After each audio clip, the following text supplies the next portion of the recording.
আসসালামু আলাইকুম। আমি হাকিম রবি সরকার। বন্ধুরা আমার এই একটা ঘাস দেখেন, এটা কি পোলাও পাতা বলে থাকে আমাদের এলাকা গ্রামের ভাষা। এখন আপনারা কোন ভাষায় চিনে থাকেন আমার কমেন্টে জানাবেন। এই পোলাও গাছটা বিশাল ওষুধি গুণ রয়েছে এর ভিতরে। আর এটা যদি আপনি সুগন্ধি পোলাও পাক করার সময় পাতাটা দিতে পারেন পোলার ভিতরে, এবং প্লেয়ার সুন্দর একটা সুঘ্রাণ আসে এবং খাইতে খুব সুস্বাদ লাগে। আর এই পোলাও গাছের ওষুধি গুণ রয়েছে অনেক। এটা যদি ছোটো ছোটো করে কাইটা রোদ্রে শুকাইয়া আপনি চার মতো করে জাল করেন, জাল করলে পানিটা চার মতো কালার আসবে। আর হেঁটে যদি আপনি চার মতো করে 1 চামচ করে খেতে পারেন, ঠান্ডা জ্বর কাশি থেকে গুণাগুণ বিশাল উপকার পাবেন। আর যারা এই গাছটা আপনারা এলাকায় থাকে যদি এরকম যদি খেতে পারেন ইনশাআল্লাহ ভালো হবেন। আর যারা আমার ভিডিওটা দেখছেন তারা পেজে একটু শেয়ার করে দেবেন। আর যারা আমার ইউটিউব চ্যানেল একটু সাবস্ক্রাইব করে রাখবেন, যাতে আপনার মাধ্যমে আরেকবার জানতে পারে, শিখতে পারে। এটি আমাদের এলাকায় পোলাও গাছ বলে থাকে। এখন আপনারা কোন ভাষায় চিনে থাকেন, কোন ভাষায় জানেন, এই গাছগুলি অনেক গাছ এখানে রয়েছে এবং এটি সম্পূর্ণ ঔষধি গুণে ভরপুর।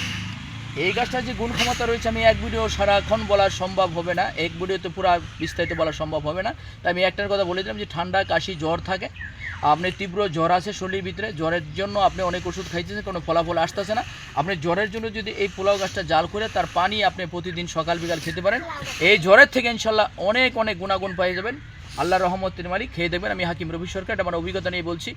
আল্লাহ পাক এত গুণ ক্ষমতার ভিতরে দিয়েছে, আমি গুণাগার মানুষ বলে শেষ করতে পারবো না। এই পোলাও গাছটার ঔষধি গুণ তো রয়েছেই, এছাড়া এটা আপনি যদি এমনি তো খান তার উপকার পাবেন। ইনশাল্লাহ খেয়ে দেবেন। বাকিটা আমাকে কমেন্টে জানাবেন। আসসালামু আলাইকুম রহমতুল্লাহি ওয়া বারাকাতুহু।